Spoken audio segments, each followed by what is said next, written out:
Lord. హల్లెలూయా. దేవుని పరిశుద్ధ నామానికి స్తోత్రం కలుగును గాక. ఈ ఉదయకాల మన్నా ద్వారా నా మాటలు వింటున్న మీ అందరికీ ప్రభు అయిన యేసుక్రీస్తు వారి అతి శ్రేష్టమైన నామంలో శుభాలు వందనాలు తెలియజేస్తూ ఉన్నాను. బాగున్నారా అండి అందరూ? మన జీవితాల్లో మరొక రోజును బహుమానంగా ఇచ్చిన దేవాతి దేవుడు స్తుతింపబడును గాక. ఆమెన్. పరిశుద్ధ గ్రంథంలో నుండి ఈ ఉదయకాల మన్నా ధ్యానం కొరకు ఒక వాక్యాన్ని మనం ఇలా చదువుకుందాం రండి. యాకోబు గారు రాసినటువంటి పత్రిక 1వ అధ్యాయము 2-3 వచనాలని మనం చదువుకుందాం. నా సహోదరులారా, మీ విశ్వాసమునకు కలుగు పరీక్ష ఓర్పును పుట్టించునని ఎరిగి మీరు నానా విధములైన శోధనలలో పడినప్పుడు అది మహా ఆనందమని ఎంచుకొనుడి. దేవునికి స్తోత్రం. హల్లెలూయా. మనం చదువుకున్నటువంటి ఈ యొక్క వచనాల్లో యాకోబు గారు చెబుతున్నటువంటి మాట ఏంటి అంటే, మీరు శోధనలు ఎదుర్కొన్నప్పుడు, మీ విశ్వాసానికి పరీక్ష కలిగినప్పుడు దాన్ని మీరు మహా ఆనందంగా ఎంచుకోవాలి అని. సాధారణంగా ఎంత మాట్లాడుకున్నప్పటికీ కూడా, ఎంత ఈ అంశాన్ని గురించి మనం వింటూ ఉన్నప్పటికీ కూడా, క్రైస్తవ జీవితంలో లేదా ఏ మనిషి జీవితంలోనైనా చాలా కష్టతరమైన విషయం ఏంటి అని అంటే శ్రమలో ఆనందించడం కదండి. ఎంత బలంగా ఉండేటువంటి వ్యక్తి అయినా ఇతరులకి చెప్పేటప్పుడు, ఎదుటి వాళ్ళని ధైర్యపరిచేటప్పుడు ఎంత కాన్ఫిడెంట్గా మాట్లాడిన వ్యక్తి అయినప్పటికీ కూడా తనకు గనక ఒక శ్రమ ఎదురవుతే, తన జీవితంలో ఒక శోధన కలిగినప్పుడు ఎంతో కృంగిపోతూ ఉంటారు. మన విశ్వాసానికి పరీక్ష కలుగుతుంది. ఆ పరీక్షలో మనం గెలిచినప్పుడు దానికి ప్రతిఫలంగా మనం ఏం పొందుతామంటే ఓర్పును పొందుతామంట. ఈనాడు చాలామంది క్రైస్తవులు ప్రార్థన చేస్తూ ఉంటారు.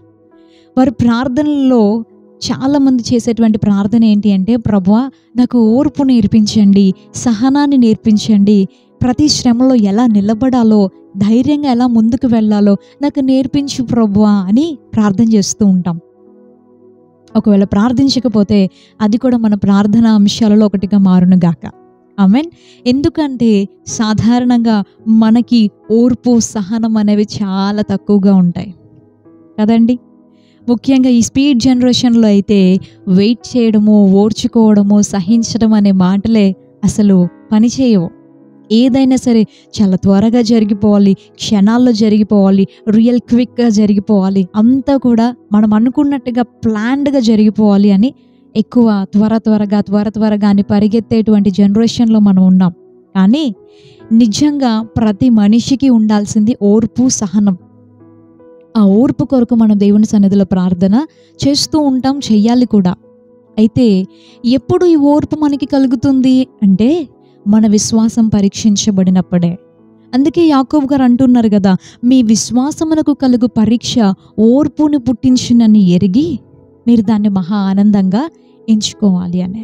ప్రియ సహోదరుడా, ఒక చదువుకునేటువంటి ఒక వ్యక్తి లేదా స్కూల్లోనో కాలేజ్లోనో చదువుకునేటువంటి ఒక బిడ్డ ఏ పాఠాలైతే బోధించబడ్డాయో దాని మీద పరీక్ష పెట్టినప్పుడే ఎంతవరకు తాను విని నేర్చుకోగలిగాడు, ఎంతవరకు వాటిని జ్ఞాపకం ఉంచుకోగలిగాడు అనే విషయము తెలుస్తుంది. ఏ పరీక్ష లేకపోతే, ఏ రిజల్ట్ లేకపోతే ఏం విన్నారో, ఏం నేర్చుకున్నారో, ఎంత ఎదిగారో ఎలా తెలుస్తుంది? ఆ పరీక్షల్లో విజయం పొందితేనే, గెలుపు పొందితేనే మరొక క్లాస్లోకి ప్రమోట్ చేస్తారు కదా. మన విశ్వాస జీవితంలో కూడా అనేక స్థాయిలు ఉన్నాయి అని మనం ఎరిగిన వారమై, మన విశ్వాసానికి పరీక్ష కలుగుతున్నప్పుడు, శ్రమల్లో మనం ఎంత విశ్వాసంగా దేవుని మీద ఆధారపడగలుగుతున్నాము అనేది మనం చూసినప్పుడే కదా మన విశ్వాస స్థాయిలో పైకి ఎదుగుతున్నామా లేదా వెనక్కి దిగజారిపోతున్నామా అనేది తెలుసుకోగలిగేది. అందుకే దేవుడు మన జీవితాలలో మనకు పరీక్షలు అనుమతిస్తాడు. అది మన మీద కోపంతో కాదు, మనం ఇంకా విశ్వాసంలో ఎదగాలనే. చాలామంది ఒక శ్రమ రాగానే దేవుని మీద సణుగుతూ గొణుగుతూ ఉంటారు. ఏమనంటే, నేను ఇంత ప్రార్థన చేస్తున్నాను, నేను ఇంత భక్తిగా ఉంటున్నాను, నేను దేవుని కోసం ఇలా ఉంటున్నాను, అలా ఉంటున్నాను, అది చేశాను, ఇది చేశాను, వాక్యాన్ని పాటిస్తున్నాను, ఎందుకు నా జీవితంలో శ్రమలు కలిగాయి అని దేవుణ్ణి క్వశ్చన్ చేసేస్తూ ఉంటారు, సందేహిస్తూ ఉంటారు. కానీ అవన్నీ కూడా మనం వాక్యానుసారంగా నమ్మకంగా జీవిస్తున్న వ్యక్తులమైతే దేవుడు మన జీవితంలోకి అనుమతించే ప్రతి శ్రమ కూడా మన విశ్వాసానికి ఒక పరీక్ష. ఆ పరీక్షలో మనం నిలబడగలిగితే పరిస్థితులు ఏవైనా నా దేవుని మీద నేను కలిగి ఉన్నటువంటి విశ్వాసాన్ని నేను విడిచిపెట్టను అనేది మనం శ్రమలలో రుజువు చేయగలిగితే మనం దేవుని గెలిపించిన వారం అవుతాం. ఆ పరీక్షల్లో మనం నిలబడినప్పుడు మనం ఓర్చుకోవడం నేర్చుకుంటాం. ఓర్పు వస్తుంది మనకి, సహనం వస్తుంది మనకి. పరిశుద్ధ గ్రంథంలో ఈరోజు మనము చాలామంది భక్తులను విశ్వాసానికి మాదిరిగా పెట్టుకొని వారి గురించి మాట్లాడుకుంటూ ఉంటాం. కొన్నిసార్లు వారిని ప్రార్థనలో కూడా జ్ఞాపకం చేసుకుంటూ ఉంటాం. ప్రభువా, పలానా భక్తిపరుడి వలె నాకు కూడా నేర్పించయ్యా, పలానా భక్తిపరుడి వలె నన్ను కూడా విశ్వాసంలో ఎదిగేలాగా చెయ్యి ప్రభు అని. ఈరోజు ఇంతమందికి మాదిరికరంగా ఉన్నటువంటి ఆ విశ్వాస వీరులు ఎందుకు ఆ స్థాయిలోనికి రాగలిగారు అని అంటే వారు ఓర్చుకున్నారు కాబట్టి. విశ్వాసంలో వారికి కలుగుతున్నటువంటి ఆ పరీక్షలన్నిటినీ ఎదురాడి వారు నిలబడ్డారు కాబట్టే ఈరోజు మనం వారి గురించి మాట్లాడుకోగలుగుతున్నాం. ఒక అబ్రహాం గారిని మనం చూస్తే ఆయన గురించి అపోస్తలుడైనటువంటి పౌలు గారు హెబ్రీలకు తన పత్రికను రాస్తూ ఒక మాటను ఈ విధంగా చెప్పారు. మనం చూస్తే 6వ అధ్యాయము 13వ వచనం నుండి మనం చూస్తే, దేవుడు అబ్రహామునకు వాగ్దానం చేసినప్పుడు తనకంటే ఏ గొప్పవాణ్ణి తోడు అని ప్రమాణము చేయలేకపోయాను గనుక తన తోడు అని ప్రమాణం చేసి, నిశ్చయముగా నేను నిన్ను ఆశీర్వదింతును, నిశ్చయముగా నిన్ను విస్తరింపచేతును అని చెప్పాను. ఆ మాట నమ్మి అతడు ఓర్పుతో సహించి ఆ వాగ్దాన ఫలము పొందెను. దేవునికి స్తోత్రం, హల్లెలూయా. అబ్రహాముకి వారసుడు లేనటువంటి సమయంలో దేవుడు అబ్రహాముకి వాగ్దానం చేశాడు, నేను నిన్ను విస్తరింప చేస్తాను అని. ఒక కుమారుడే లేనప్పుడు, ఒక వారసుడే తనకి లేనప్పుడు విస్తారమైనటువంటి సంతానంగా దేవుడు అబ్రహాంని ఎలా ఆశీర్వదిస్తాడు? కానీ ఎన్ని సంవత్సరాలు అయినప్పటికీ కూడా దేవుడు వాగ్దానం చేశాడంటే దాన్ని తప్పక నెరవేరుస్తాడు అని ఆ మాటను అబ్రహాం గారు నమ్మారంట. దేవుడిచ్చిన వాగ్దానాన్ని నమ్మారు. నమ్మటం మాత్రమే కాదు, ఓర్పుతో సహించి ఆ వాగ్దాన ఫలాన్ని పొందారు. దేవునికి స్తోత్రం. ఓర్పుతో సహించడం ద్వారా దేవుడిచ్చినటువంటి వాగ్దాన ఫలాన్ని పొందుకున్నారు అబ్రహాం గారు. అబ్రహాం గారు మాత్రమే కాకుండా ఇంకా మనం చూస్తే యోసేపు కానివ్వండి, పరిశుద్ధ గ్రంథంలో దేవుడు తనని ఉన్నత స్థానంలో ఉంచుతానని కళ్ళ ద్వారా దేవుడు యోసేపు గారితో మాట్లాడాడు. ఆ తర్వాత జరిగినటువంటి పరిస్థితులన్నీ కూడా వాటికి వ్యతిరేకంగా జరిగాయి. సంవత్సరాలు గడిచిపోతూ ఉన్నాయి. ఉన్నత స్థానంలో ఉంటానని చూసినటువంటి కలలు కాకుండా బానిస బ్రతుకు, చెయ్యని నేరానికి నిందించబడ్డం, చెరసాల్లో వేయబడ్డం, ఈ పరిస్థితులన్నీ తన జీవితంలో జరుగుతూ ఉన్నప్పటికీ కూడా ఎక్కడ యోసేపు గారు తన విశ్వాసాన్ని కలుగుతున్న పరీక్షలలో వెనక తిరగలేదు, కానీ ఓర్పుతో సహించారు. దేవునికి స్తోత్రం. వెయిట్ చేశారు, దేవుని సమయాల కొరకు ఎదురు చూశారు. కాబట్టే దేవుడు తానిచ్చినటువంటి వాగ్దాన ప్రకారంగా నెరవేర్చి ఫరో తర్వాత ఫరో అంతటి స్థానంలో, ఉన్నతమైనటువంటి స్థానంలో దేవుడు యోసేపు గారిని ఆశీర్వదించారు.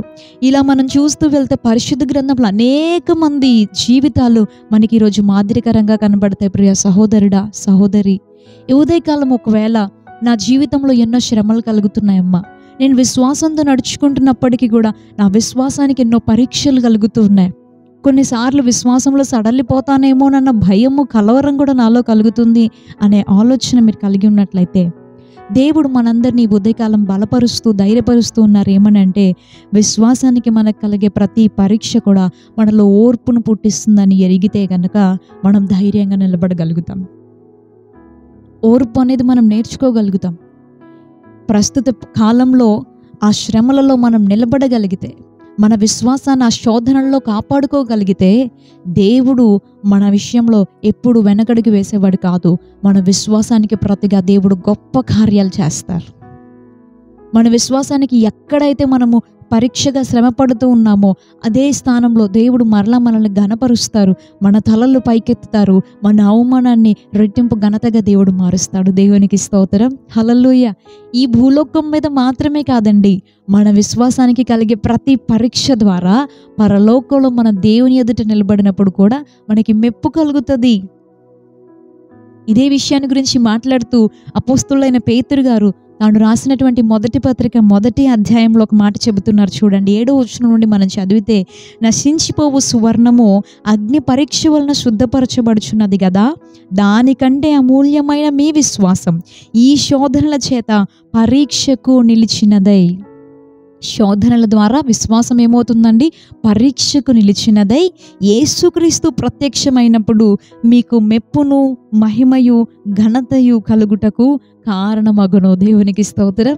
ఇక్కడ మనం ఆ విశ్వాసంలో స్థిరంగా నిలబడినప్పుడు వాటి ద్వారా మనం పరలోకంలో దేవుని ఎదుట నిలబడినప్పుడు ఏం కలుగుతుందండి? మెప్పు కలుగుతుంది, మహిమ కలుగుతుంది, ఘనత కలుగుతుంది. ఈ మధ్యకాలంలో అమెరికాలో చార్లీ కిర్క్ అనేటువంటి ఒక వ్యక్తిని కాల్చి చంపేశారు, షూట్ చేశారు. తన భార్య చిన్న వయసులో ఉన్నటువంటి 2 బిడ్డల్ని పెట్టుకొని తన విశ్వాసానికి కలిగినటువంటి ఆ అతిపెద్ద పరీక్ష అని చెప్పొచ్చేమో కదండి. నమ్మకంగా దేవుని కోసం మాట్లాడుతూ, దేవుని కోసం ప్రయాసపడుతూ, వారి జీవితాల్లో దేవుని వాక్యానుసారంగా నడుచుకోవడానికి ప్రయత్నిస్తూ ఉన్నటువంటి ఆ దంపతుల జీవితంలో ఎదురైనటువంటి ఆ శోధన నిజంగా ఎరికా కిర్క్ అనేటువంటి ఆ సహోదరి ఎలా తట్టుకుంటుందో అనిపిస్తుంది ఒక్కొక్కసారి మనకి. కానీ విశ్వాసానికి కలిగినటువంటి పరీక్షలో ఆమె నిలబడింది, ఆమె ఓర్పు నేర్చుకుంటుంది. ఇది దేనికి కారణము అని అంటే, ఈ రోజున అనేక మంది ప్రజలకి, ప్రపంచ దేశాలలో అనేక మంది ప్రజలకు ఒక మాదిరిగా ఆమె నిలిచిపోయింది. అంతేకాకుండా రేపు పరలోకంలోకి దేవుని ఎదుట వెళ్ళి నిలబడినప్పుడు కూడా ఆమెకు మెప్పు, మహిమ, ఘనత దేవుడిస్తాడు.